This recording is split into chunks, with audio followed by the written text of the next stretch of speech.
Hey everybody. One of the goals of mine with these videos is to try to have more people show up in support of the right to repair bill in their home state when there's either work sessions or hearings, as well as becoming more involved with regards to emailing their representatives, their senators, and letting them know that if they support this bill, that they have their support and their vote. And it's difficult to get people who are shy or socially awkward to feel comfortable showing up at some fancy-schmancy government building testifying before a legislative committee. As someone who is socially awkward, I understand that myself.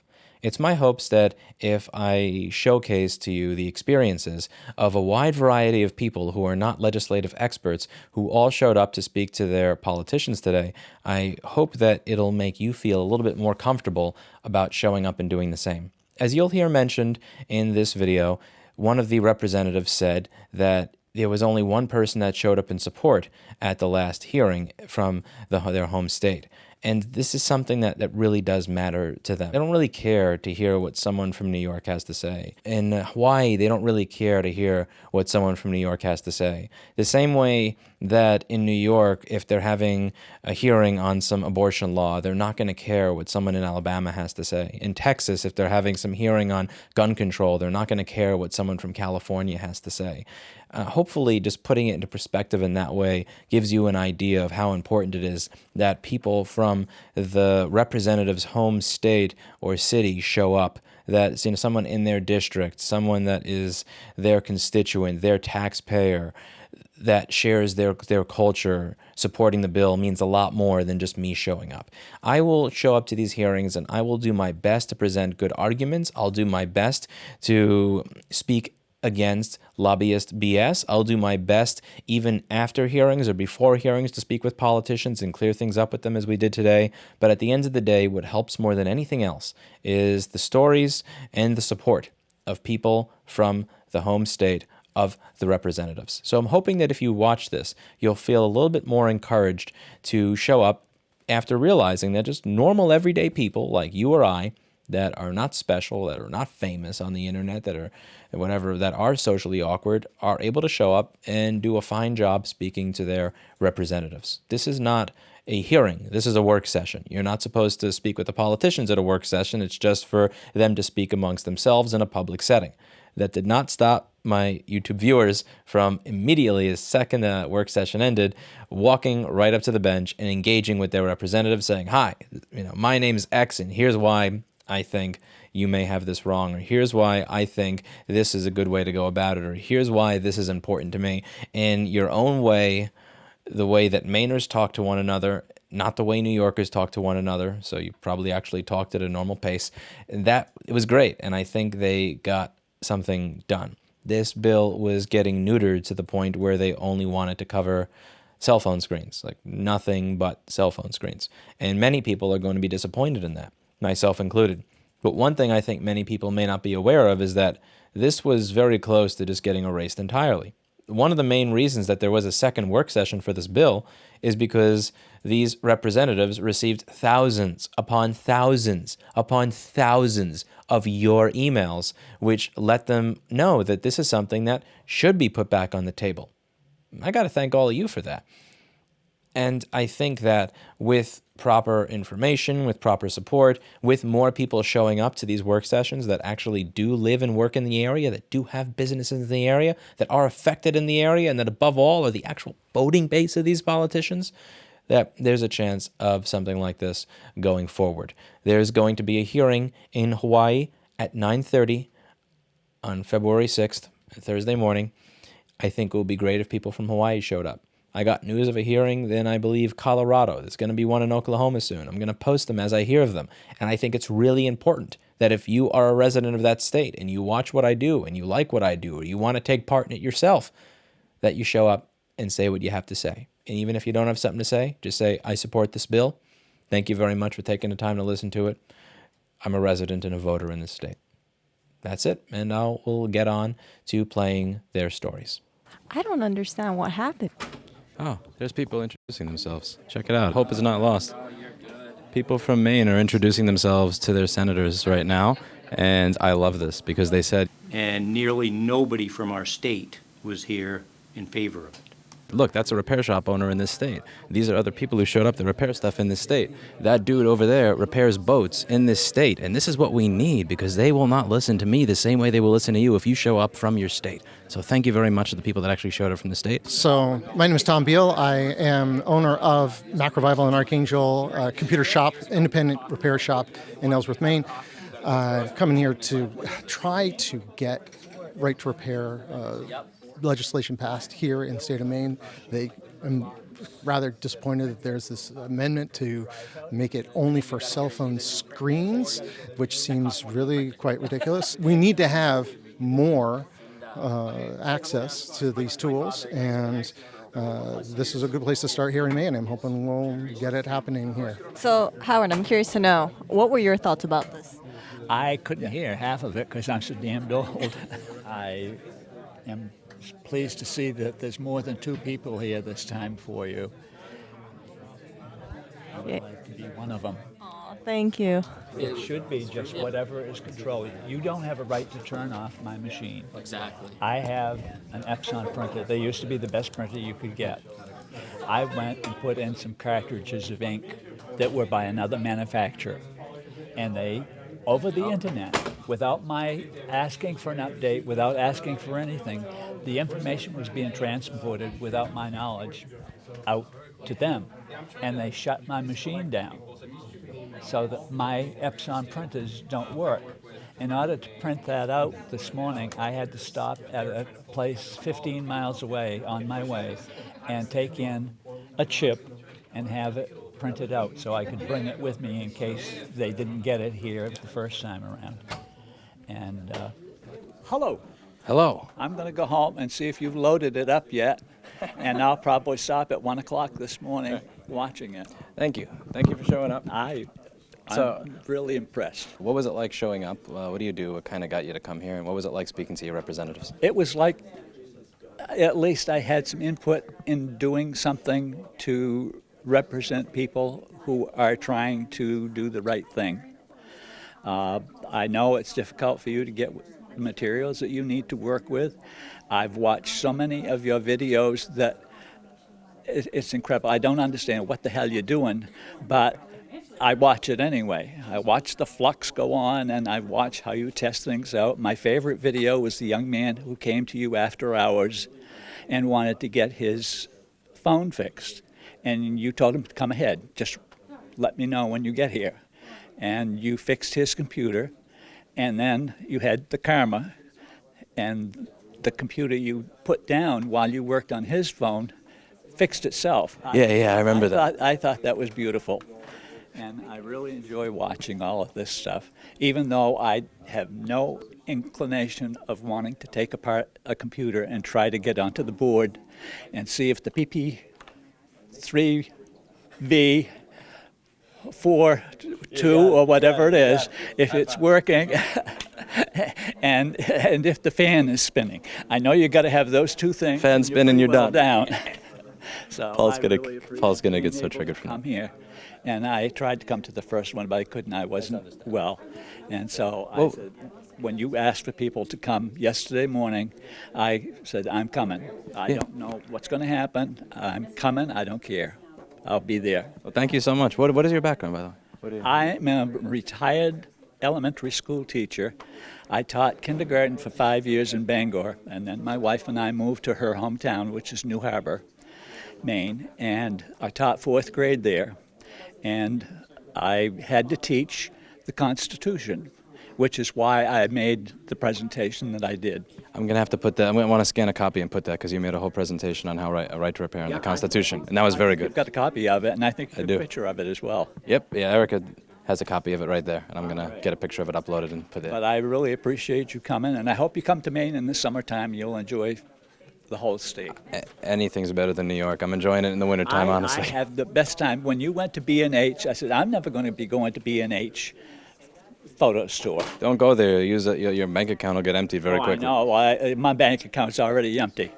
But I just enjoy it because I could see what was there. I'm never coming to New York. I will never drive to New York or drive in New York. I don't blame you. And I looked at it. But when you do your bike trips going home, then I watch it all the way through, all the bouncing, all of the traffic and the crap you have to deal with people being in the way. It's almost everything. You're the new HBO for me when I'm at home. Well, thank you so much for coming. I really appreciate you taking the time to speak You to take them. care and have a good trip You too. home. So, what's your name? Jonathan Saylor. I work up in Guilford, Maine in a school, basically K through 12, and I came today to find out where they were headed today. Actually got to speak to two representatives for the state and gave them a little insight from my opinion on how we should be able to repair and fix machines that affect our schools, the hardware that we have in schools, and possibly educating younger kids to learn these skills and have jobs for the remaining, which I think they touched upon today. So I thought it was a little disappointing where it came through today, but I think there are a few that get the idea of where we're headed. So Yeah, I think it's progress. They didn't kill it. Oh, hey, thank you so much for showing up. no problem. Good to meet you. I'm an engineer at Bath Iron Works, but I'm not representing them. I do power systems and electronics repair on my own. What did you think of the stuff that you heard last time regarding boats exploding and security and so on and so forth? I've never seen batteries. I've seen videos online of batteries exploding. I've never experienced it myself. I've replaced plenty of batteries myself. How about boats exploding? Have you seen much of that in Maine? Boats? Oh, no. I thought you were talking about phones. Sorry. So none of these exploding. So what was it like speaking with some of the representatives up there that you had a chance to talk to? I just spoke to one person and just was trying to make sure I got more information going forward. They didn't bite your head off or anything? No. It's pretty comfortable talking to them. Yeah. Awesome. Well, thank you so much for taking the time to come by. Really appreciate it. You're a marine technician? Yeah.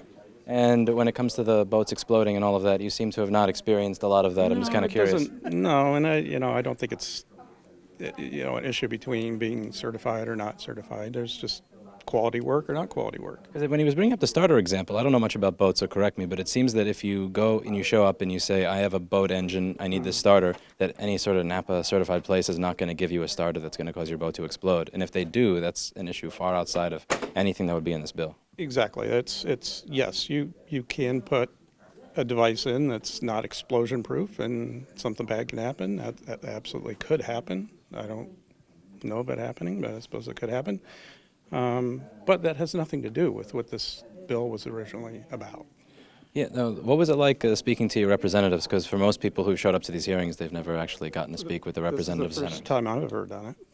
Yeah. What was it like? How'd it go?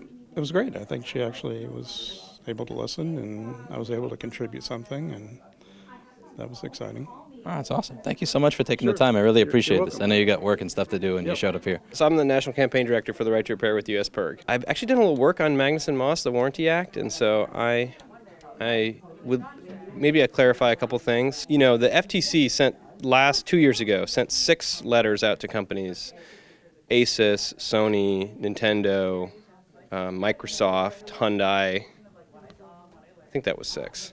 And basically telling them that it's a violation of Magnuson-Moss to condition the warranty on repair, and that there's an onus on the manufacturer to prove that a repair has actually damaged the product before they can void the warranty.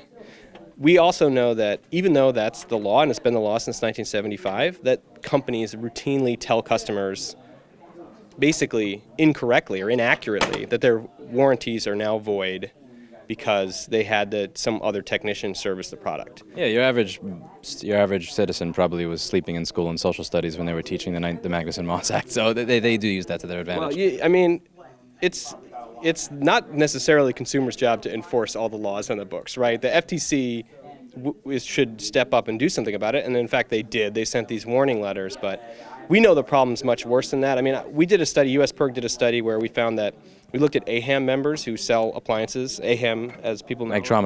Magtrometer is one of the trade associations that represents manufacturers of appliances, and they come to these hearings. 45 of the 50 companies we looked at their warranties, and we called their customer service departments, told us, or had explicitly in their warranty, that any independent repairer would automatically void the warranty. Now, to steelman that argument, I have a lot of people that bring me things that they tried to work on themselves, and they don't destroy one thing, they destroy everything, and it's very obvious. So why shouldn't companies be able to just say, you know what, screw it, if you opened it, we're not covering it under warranty. I'm not even going to waste the time to figure out if you broke it or it came to you broken because we're just tired of this. You know, I think I'm totally, I have a sympathy for that situation, but the law is what the law is because of another problem, right? Which is tying arrangements.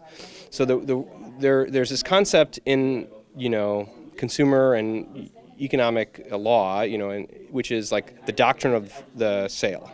So when you sell somebody something, you're not supposed to then be able to basically condition its continued working on further purchases. And so you can't sell somebody a car and then say it'll stop working if you use a non-Hyundai oil filter, because that's a consumable part. You can't condition them. Their first purchase is supposed to hold good, and so that's why Magnuson Moss was written such that it protected people from getting independent repair. Because if you condition the product working on only using certain goods and services from the manufacturer, that's a tying arrangement. That's a way to essentially rent seek on one purchase to extract more money. That's seen as unfair. The kind of people who put these laws together recognized that there was a monopolistic concern there. So they tried to, they created space where you as a manufacturer could say, listen, you fried this thing. I don't know what you did, but you totally fried it. And consumer could try to fight that, but I'm guessing they probably wouldn't get away with that. And mostly consumers don't fight anything that the manufacturers say. And so this is less a policy about like what to do when a consumer comes in, and more to do with what are their guidelines, what do their manuals say. If they just say automatically, if the screw was ever loosened, that thing is void, then they're just not honoring the law. So since you do a lot of the behind-the-scenes discussions, the ones that actually matter more than the public hearings, what have been the most effective ways that you have to explain to senators or assembly people that are less tech-savvy what Magnuson Moss is and its relevance here? It's really interesting. Magnuson Moss has barely come up at all in these states. This moment in this hearing today was not typical. So because they brought up warranty. Usually it doesn't. And the reason I don't often bring it up is because I'm not offering a warranty repair, and nor is this about a relationship between the customer and Apple. It's about the relationship between the repair shop and the companies that sell parts. Exactly. And almost if you have a warranty and the company that issued you the product is going to do a free repair, most of the time you're just going to go and get the free repair. Yeah, this is, right to repair is really about post-warranty repair. So I wasn't expecting this to come up. Manufacturers basically go with whatever argument seems to be working that day, so this is a new one. But certainly Magnuson Moss came up significantly in our federal advocacy. So this is something that we really wish that the FTC would continue to enforce, like they did 2 years ago with the warning letters to companies. Sternly worded letter. Sternly worded letter. That's got to have Tim Cook shaking in his boots. I'm with you. I think that law's been on the books since 1975. These companies have no excuse not to abide by those rules. Yeah. I mean, I don't get to claim ignorance of the law when I'm disobeying it yet. Yes. Fair point. Well, thank you so much for taking the time. And again, Nathan is one of the people that does a lot of the robust conversations, but without the padded envelopes behind the door. So to say thank you very much to Nathan. My name is Connor Kuraski. I am a resident of Sydney, Maine. I've been here my entire life, and I am extremely passionate in repairing electronics. I am looking to start up my own business, hopefully sometime here soon. Well, hopefully you can. And now, what was your experience like speaking to any of your representatives?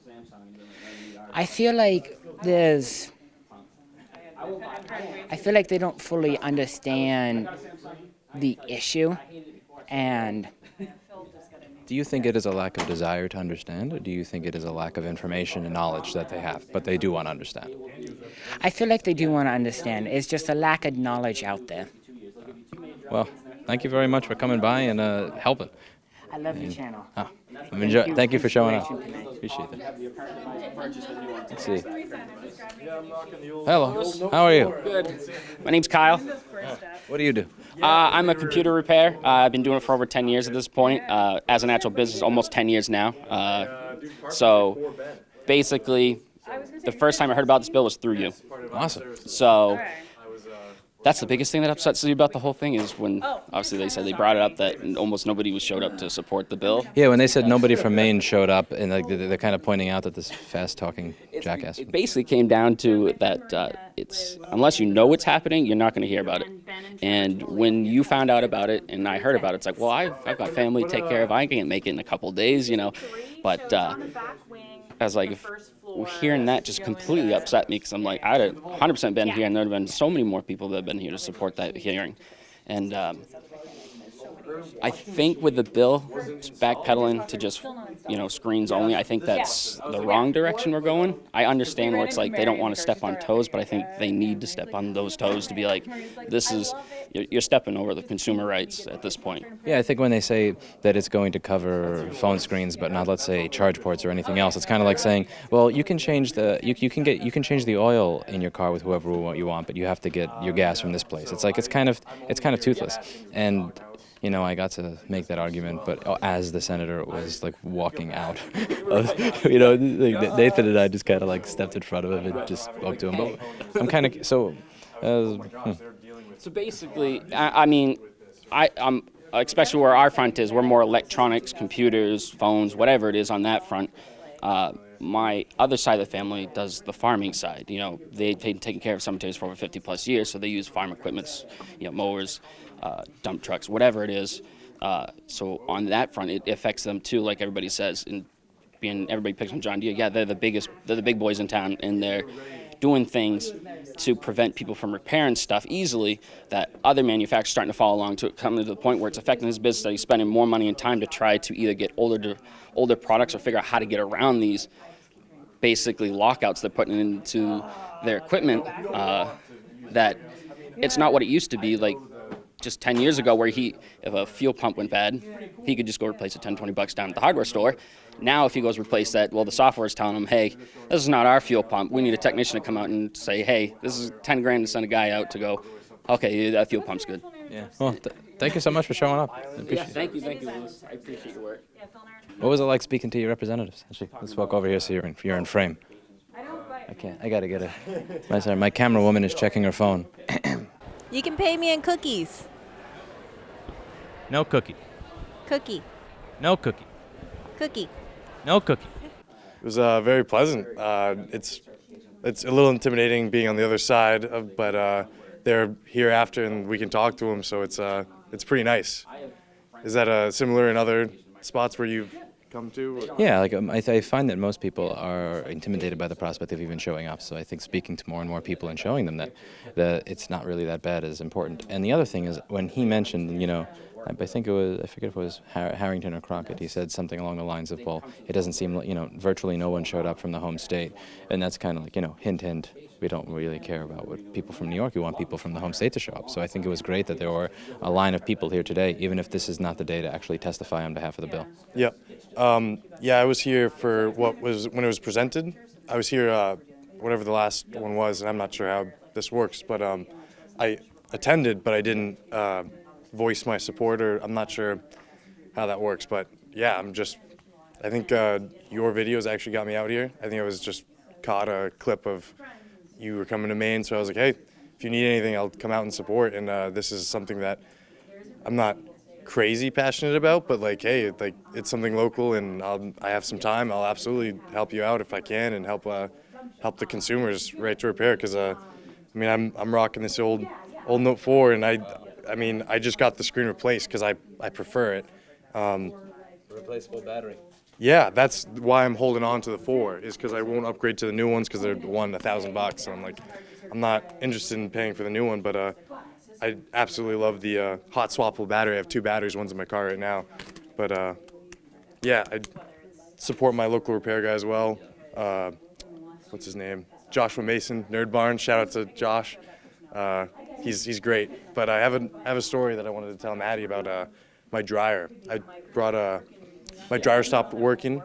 It was some error for the Whirlpool Duet dryer. It was a F1 or F22, I forget. And we pulled the board out, saw a lot of black on the back of it, brought it to my repair guy. He was fixing my phone at the time, and he looked at it and he was like, yeah, that's an easy repair. He just soldered it on, and said try that, and I did. It worked just fine, so I was really happy to save $250 instead of having to replace a board, like the whole board, which would have been a complete waste. And I looked at prices of the individual components, like $20, and then he hooked me up and helped me out and just saved me all the money doing it that way. That's awesome. Thank you so much for taking the time to come out. Really Thank appreciate you. it. Sorry for rambling. I'm going to clean up my mess before they kick me out of the room, and that's about it. So my name is Benji. I'm from Alna, Maine, very small town, and it's very close to where he lives. It's only 700 people, and I'm a high school senior. I go to Lincoln Academy, and I'm a maker and I'm a fixer, and I like to do stuff. So yeah, I fix my friends and my families and my teachers' stuff. And especially what made me interested about this is that about 2 years ago I worked at my school's their technology center, and we had just transitioned off of the one laptop per student program. We had one that used Chromebooks. They're very cheap, and unfortunately, by the time I got there, they basically all broken. So there are around 300 of these things in our storage, and we couldn't fix them because although we had access to were aftermarket screens, like not even sold by Samsung, which is the manufacturer, and so I had to personally went through around 300 laptops, and I couldn't fix.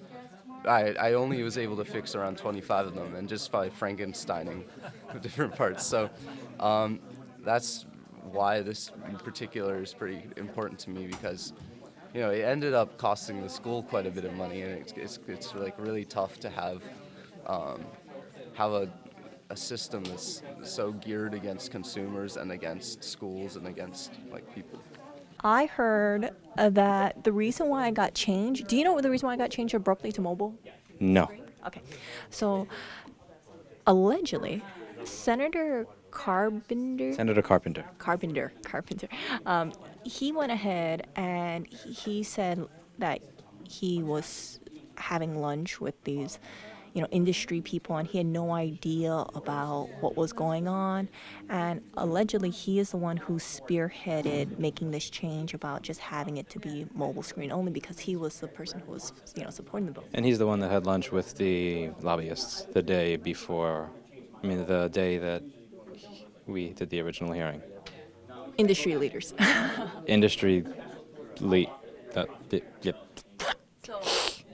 That's the reason why there was such a change, and it surprises me. I can only imagine that maybe dangers came around and thought, well, the safest thing to do, but still promote some sort of change, would be mobile screen. I'm really curious who it was he met with, because one of the things Nathan said is that the lobbyists that you see speaking off the piece of paper, those are often these, quote, sacrificial lambs that read the silly testimony, whereas the actual work happens before the hearing, and that those people who speak to those individuals that speak to the politicians prior to the hearing are not people you'll ever see on camera. It kind of reminds me of like Graham Bauer versus President Charles Logan in season 5 and 6 of 24. Like, you don't see Graham Bauer. He's the man with the Bluetooth headset. And then even, you notice now, I don't think there was, well, they didn't identify themselves, but I didn't see any familiar faces from last time, right? Yeah, no one showed up to this because there's no testifying to be done. I think that they kind of knew that they had, the shoo-in for the win.